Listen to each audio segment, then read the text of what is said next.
It was dawn in Obel Street, one of those forgotten corners of the city where the gutters know more secrets than the people who live beside them. The sky was pale, the air heavy with the smell of kerosene and yesterday's dreams. Roosters crowed, danfos honked, and the world began another day of hustling and hoping. Inside a narrow one-room apartment, a girl sat quietly on a wooden stool. Her name was Adiz Okonkwo, 23 years old, slim as the broom she used to sweep the compound, with eyes that carried both fire and fatigue. She held her mother's old Bible, its pages brown and soft like the skin of age, whispering words that her heart had memorized long before her mouth could form them. Her mother, Mama Chinier, sat by the doorway fanning herself with a broken magazine. She was a widow, one of those women the city forgets but heaven remembers. Since her husband's death on a construction site 3 years ago, she had fought poverty like a lioness protecting her cub. She roasted plantain by the roadside, washed clothes for neighbors, and prayed in between each breath. But life, my people, is a stubborn goat. When you push it from the front, it sneaks from behind. That morning, hunger knocked before the landlord did. The man's voice thundered through the compound. "Mama Adiz, a 6 months rent. If by Friday you no pay, I go scatter your door."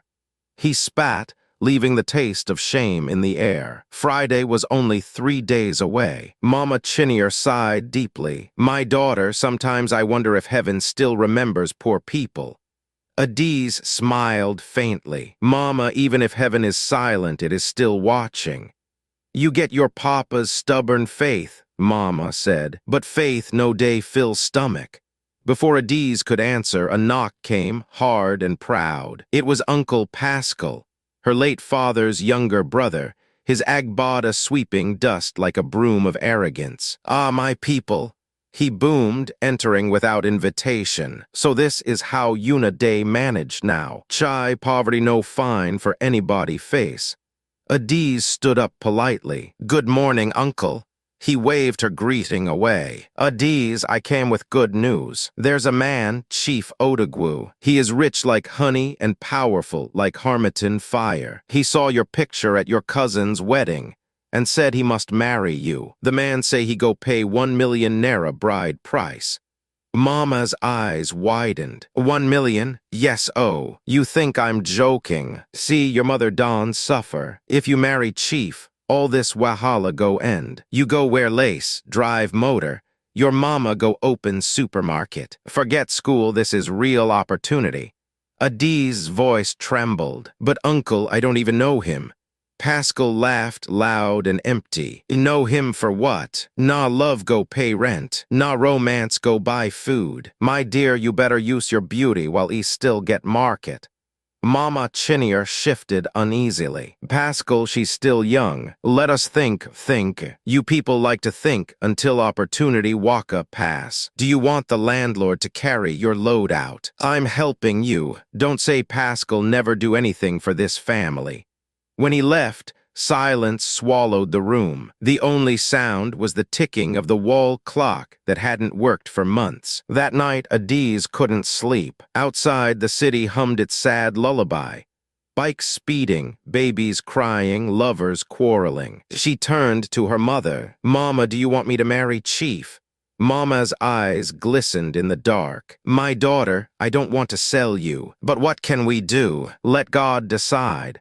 But Adiz knew that was fear speaking in faith's voice. Poverty had cornered them. By morning, the whole compound already knew. In Obel Street, gossip travels faster than phone credit. Some women congratulated Mama.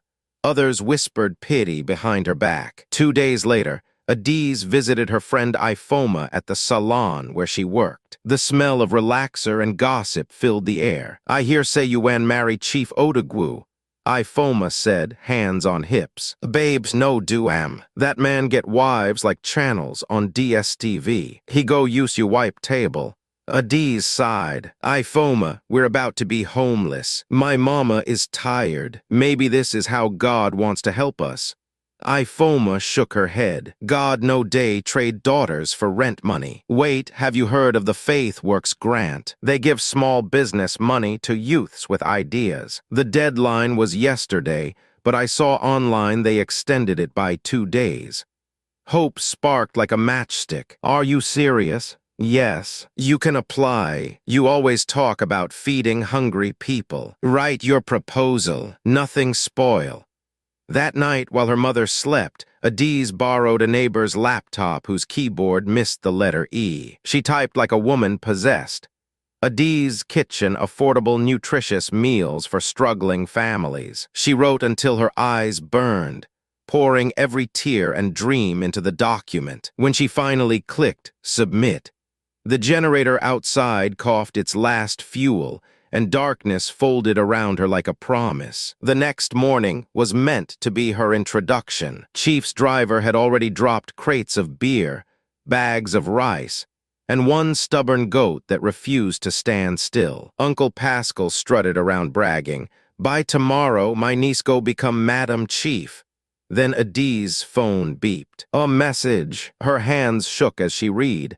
Congratulations, you have been shortlisted for the Faith Works Empowerment Grant. Report to Grace Assembly Hall, 10 a.m. Tomorrow, her heart pounded. Mama, look. Mama's lips trembled. This must be God. But what about Chief's people? They are coming today. Adiz took a deep breath. If Abraham could climb a mountain to sacrifice what he loved, I can climb out of fear. Let me go, Mama. If it's God's will, he will provide. Mama looked at her daughter's eyes, bright with faith, wet with fear, and finally nodded. Go, my child. Let heaven speak louder than man. At exactly 10 o'clock the next morning, Adiz stood before a panel of judges in the church hall. The microphone squealed before obeying her soft voice. Good morning, sirs and ma. My name is Adiz Okonkwo. My dream is to build a kitchen that feeds both stomach and spirit. She spoke of hunger, of mothers who skip meals so their children can eat, of neighbors who borrow salt like they borrow hope. Her voice cracked, but her conviction didn't. She ended with, all I ask is a chance to feed others, so no woman must choose between hunger and dignity. The hall went silent. Then the oldest judge, Mama Grace, stood and said, My daughter, what you have spoken is not business, it is ministry. When Adiz walked out, her knees were weak, but her heart was strong. She didn't know if she had won, but she knew she had obeyed. Meanwhile, back at Obel Street, trouble brewed like palm wine left too long in the sun. Chief Odegwu arrived with his entourage, wearing white lace that sparkled like stolen stars. Drummers beat, women ululated, and Uncle Pascal danced as if the money had already entered his pocket. Where is the bride? Chief asked, smiling with teeth that looked too white to be trusted. Mama Chinier stammered, She went for something important, sir. Important? Chief's smile vanished. I am important. Do you know who you are talking to? He turned to his boys. Bring her. If she refuses, drag her here. Bride that I paid for cannot disgrace me. Mama fell to her knees. Please, sir, she is my only child. But Chief pushed her aside. You better call her before I change my mind about being gentle. The compound grew tense. Neighbors peeked through windows, but nobody dared speak. Fear smells, everyone could smell it. At that same moment, Adiz sat at a bus stop clutching her worn handbag, unaware of the storm brewing behind her. The sky was heavy with clouds, thunder rumbling like the anger of ancestors. She prayed silently, Lord, if this is truly you, protect my mother. Just then, her phone rang. It was Ifoma, breathless. Babe, Chief Odegwu your house with boys. He's shouting. Adiz froze. Her chest tightened. Jesus. She stood up, ready to run back, when rain began to fall, angry, heavy drops beating the road. A bus stopped beside her, conductor yelling, Enter, enter, last seat. She jumped in, heart pounding like a talking drum. As the bus raced through puddles, she prayed harder. Father, fight for me. By the time she reached Obel Street, chaos had already bloomed. Chief's men had scattered chairs. and Mama lay on the floor crying. "You want to disgrace me?" Chief shouted. "I paid for drinks, goat, everything." Adiz stepped forward, soaked to the bone. "Chief, I am not your property." He turned, eyes blazing. "So this is the stubborn girl. You think you can shame me. You and your mother will regret this." Uncle Pascal tried to calm him. "Chief, small patience." "Shut up," Chief barked. He raised his hand as if to strike Adiz. But thunder cracked so loud it startled everyone. The rain intensified, drowning his voice. The neighbors whispered, "God no day sleep oh." Adiz held her ground. "Chief, you can keep your money. My dignity is not for sale." For a moment, Chief stared at her, then spat on the ground. "You will beg me one day." He stormed out, his convoy splashing water as they left. Mama held her daughter and wept. "You are brave, my child, but what have we done now?" "The landlord, the debt," Adiz whispered. "Faith is sometimes the last coin we can spend." That night they prayed till dawn. The next morning, a loud knock came again. Mama trembled, thinking it was Chief returning. But this time, it was a messenger from Faith Works. "Are you Miss Adiz Okonkwo? Congratulations, Ma. You have won the empowerment grant. 5 million naira." Mama screamed, half fainting, half dancing. "Jehovah Don, remember us. He turn our shame to glory." Adiz fell to her knees, tears mixing with laughter. "Thank you, Lord. You truly provide." Word spread through Obel Street like fire meeting dry grass. By noon, everyone knew that Adiz, the girl who refused a millionaire's bride price, had suddenly become a winner of 5 million naira. People who had mocked her the day before now called her Sister Faith. Children followed her around shouting, "Auntie Adiz, buy a sweet." The same landlord who had threatened to throw them out came smiling with teeth as white as chalk. "Madam Adiz, you know I was only joking that day. Na small misunderstanding." Mama Chinier shook her head. "Human being gets short memory when miracle happen." Within a week, Adiz collected her grant money and rented a small shop beside the community clinic. She called it Adiz Kitchen, painting the walls bright yellow. Her first customers were the same neighbors who had once pitied her. She cooked simple meals, jollof rice, beans, and plantain, muamwa wrapped in leaves, but what drew people wasn't just the food. It was her spirit. Every plate carried a portion of hope. On the wall she hung a small sign written in her own handwriting. "Faith does not end hunger, but it gives strength to cook." Business grew fast. She employed 2 widows, Mama Peace and Ngozi, both women who had been surviving on scraps. The smell of food and laughter returned to Obel Street. Even church members began ordering food for outreach programs. Adiz would always smile and say, "It's not my kitchen, it's God's." But peace, my people, is like early morning dew. It doesn't last long before the sun of trouble tries to dry it. One evening, as Adiz closed her shop, a black Jeep stopped across the road. Chief Odogwu stepped out, his gold chain shining like betrayal. He had been quiet since the humiliation, but pride never dies peacefully. "So this is where you are hiding," he said, voice low but sharp. "You think you can disgrace me and go free?" Adiz froze. "Chief, please, I don't want any problem." "Problem?" He chuckled darkly. "You cost me respect. People now laugh when they see me. I promised myself that I will watch you crawl back to beg me. But I see you are doing well. Maybe your God helped you. Let's see how long it lasts." He tapped his car and drove off, leaving behind the smell of expensive fuel and cheap threat. That night, Adiz could not sleep. Mama Chinier prayed loudly, "Lord, if you start miracle, finish it. Don't let enemy use eraser on your testimony." The next morning, Adiz found the glass window of her shop broken and a note stuck inside. "The world belongs to men who pay the price." Her heart trembled. She told no one except Ifoma. Babe, Ifoma said, "That man fit do anything. You better get police involved."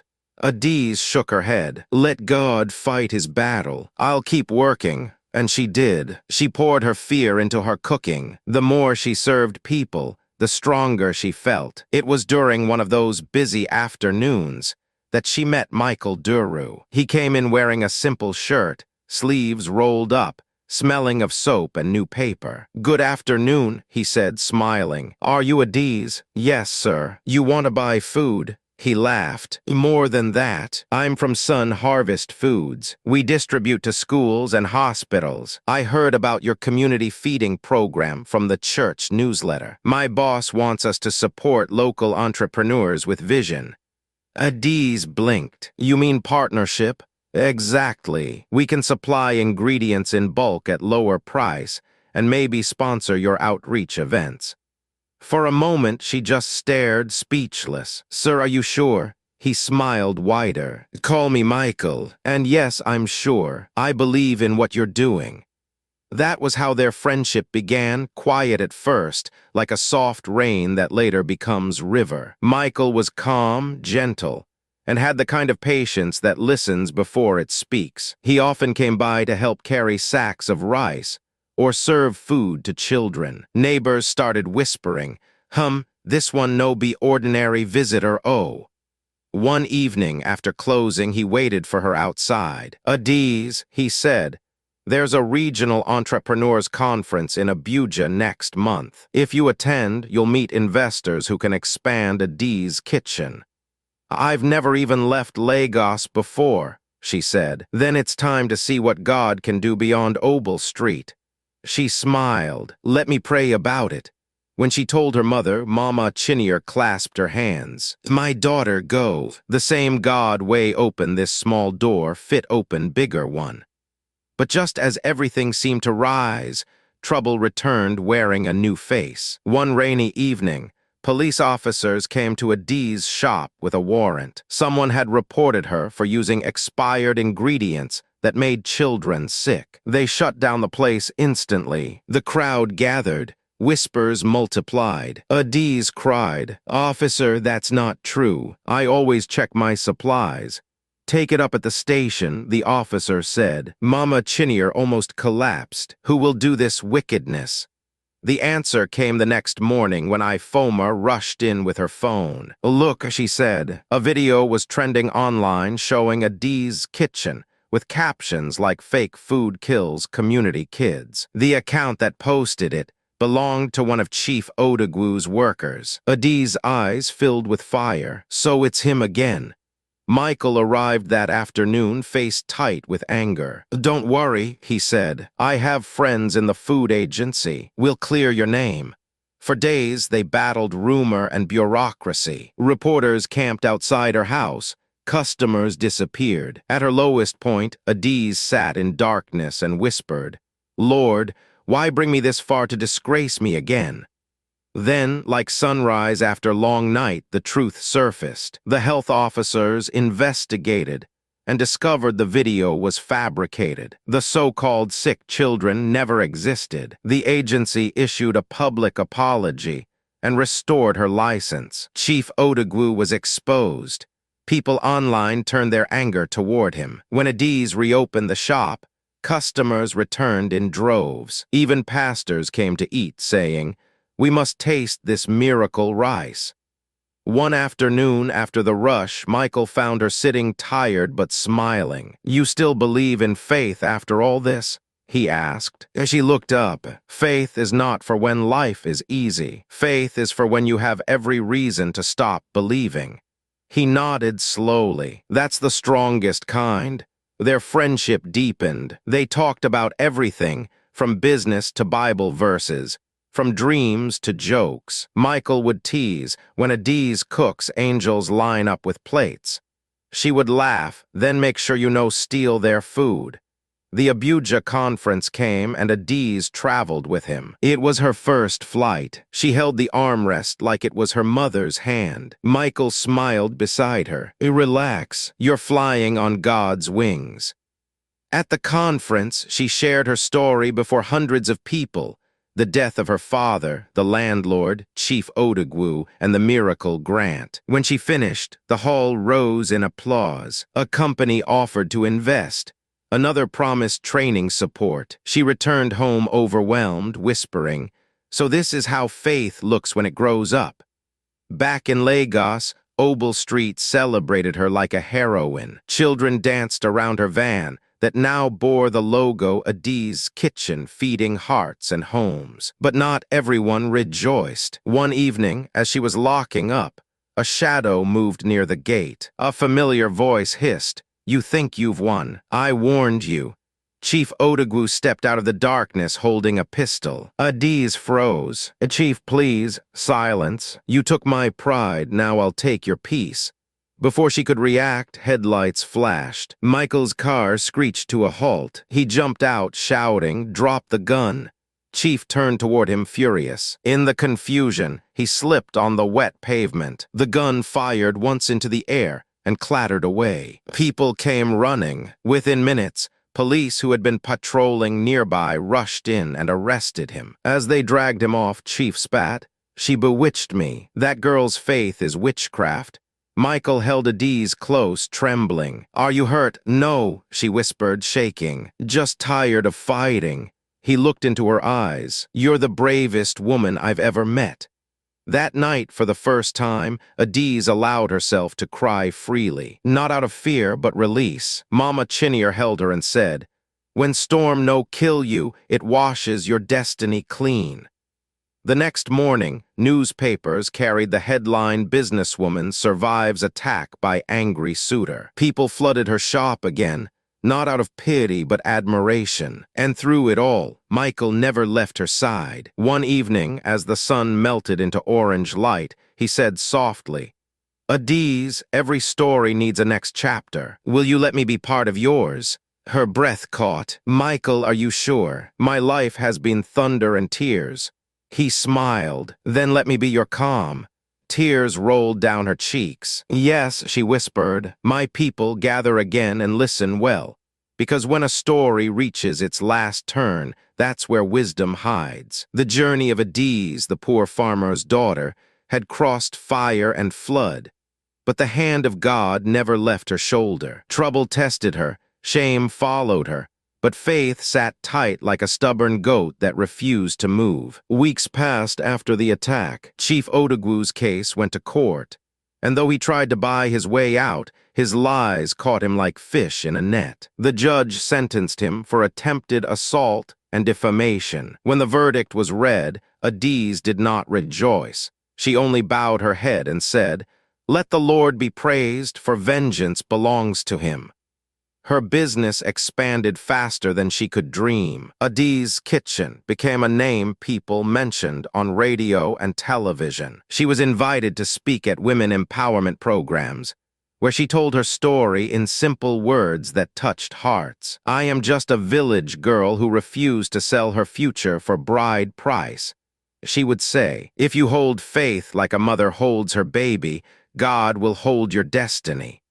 But let me tell you, success also comes with its own kind of loneliness. Every evening, when the crowd left and the lights dimmed, Adiz would sit quietly, thinking of how far she had come and wondering if love was truly meant for someone like her. She feared that her scars might scare any man away. Michael, on the other hand, never stopped visiting. He came not as a savior, but as a friend who understood silence. They would walk down the street eating roasted corn, laughing like children who forgot the world's problems. Sometimes they prayed together. Sometimes they just sat, listening to the wind. One Sunday afternoon, after service, he took her to a small park near the lagoon. The air smelled of salt and new beginnings. He handed her a folded paper. When she opened it, her hands trembled. Inside was a drawing, a simple sketch of a house with a small restaurant attached to it. Beneath it, he had written, "Our future kitchen." "Michael," she began, her voice barely a whisper. He knelt right there on the grass, not caring that people were watching. "Adiz, from the first day I saw you serving food with a smile after losing everything, I knew you were a woman sent by heaven. I don't want to buy you with gold or pride. I want to walk beside you with faith. Will you marry me?" For a moment, the world stood still. The breeze stopped, the birds quieted. Then Adiz's tears came like early rain. "Yes, Michael, I will marry you. People in the park clapped, even strangers rejoiced. Some said, "Ah, love Don win again, oh." Others murmured, "This na real testimony." When she told Mama Chinier, the woman danced until her wrapper almost fell. "My daughter, see how God turned bride price to blessing. When men said you no get value, heaven set your price higher than silver." The wedding was simple but beautiful. They held it in the same community church where her father's funeral had once been. Adiz wore a white gown sewn by her old friend Ifoma, and Michael wore a clean native attire that made him look like tomorrow's promise. Guests filled every corner. Even the landlord came bearing gifts. When the pastor said, "You may now kiss your bride," the congregation shouted, "Amen," loud enough to shake the windows. After the ceremony, during the reception, Adiz took the microphone. "My people," she said, her voice trembling with emotion. "If someone had told me that the same hands that once begged for rent would one day wear a wedding ring, I would have laughed. But God is not a man that he should lie. When I thought my life was ending, he was only turning the page." The crowd cheered. Mama Chinier wept tears of joy, whispering, "Chukwudi Eber, God is merciful." In the months that followed, Adiz and Michael built their dream, a larger restaurant named the Last Bride Price Kitchen. The name puzzled many until they read the small sign beneath it. "No woman is for sale. Faith is the only price worth paying."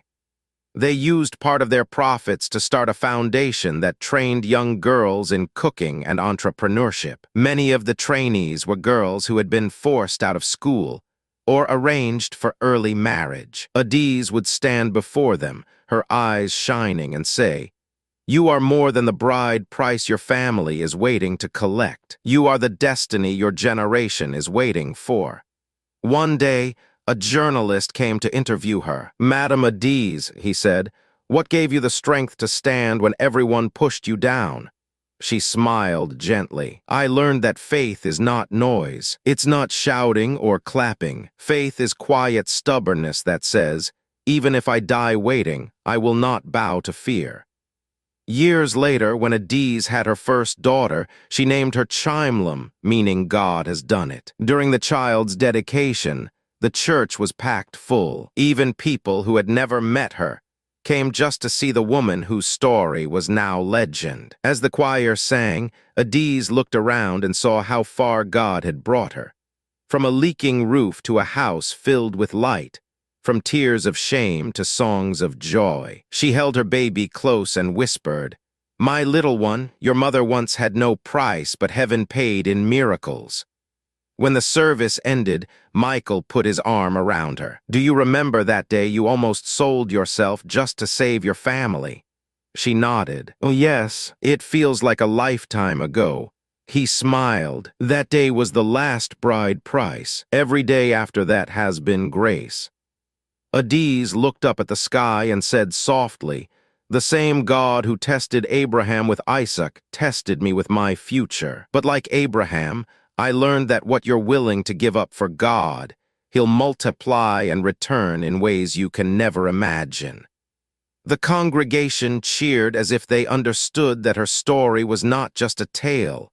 It was a mirror showing every girl who ever felt like her life was a bargain, that she was worth more than any bride price could pay. And so, my people, that's how the daughter of a poor farmer became a queen of faith and kindness in a city where tradition and modern struggle wrestled daily. Her name still rings in Obel Street whenever people talk about miracles that wear human faces. They say, if you doubt God, go to the Last Bride Price Kitchen and taste her jollof rice. You will understand that hope also has flavor. Because in the end, Adiz's story teaches us that faith can turn shame into testimony, obedience can turn hunger into abundance, and true love doesn't buy you, it builds with you. So, my people, as you hear this story, let it soak into your bones. Don't sell your dream for quick comfort. Don't trade your destiny for silver coins. Remember that sometimes God delays a blessing just to make it sweeter when it finally comes. If you ever stand where Adiz once stood, confused, broke, and cornered, hold your head high and say, I know my Redeemer still day work. Because one day the same voices that mocked you will clap when your miracle arrives. And as the moon rises over Obel Street and the smell of Adiz rice fills the night air, her words still echo. Faith does not end hunger, but it gives strength to cook.